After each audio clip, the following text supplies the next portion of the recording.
Hello, and welcome to this tutorial about creating content using the HTML editor in D2L.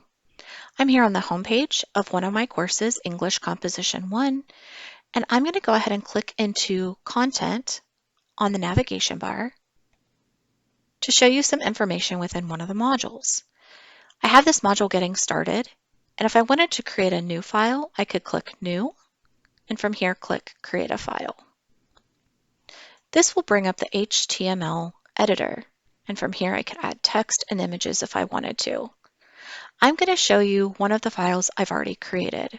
So I'm going to go back up to Content on the navigation bar, and from there I'm going to go into one of my files called Introduction to Class.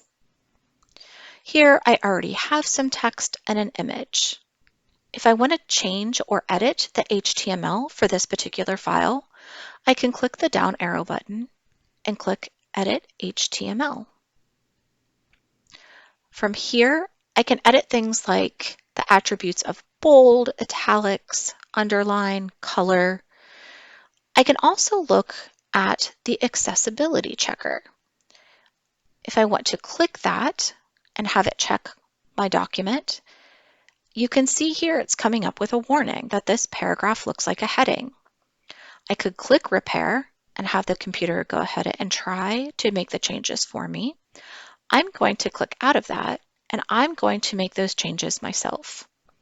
Here, I could go ahead and highlight this heading, and I can go up to Paragraph and the down arrow, click that, and click Heading 1.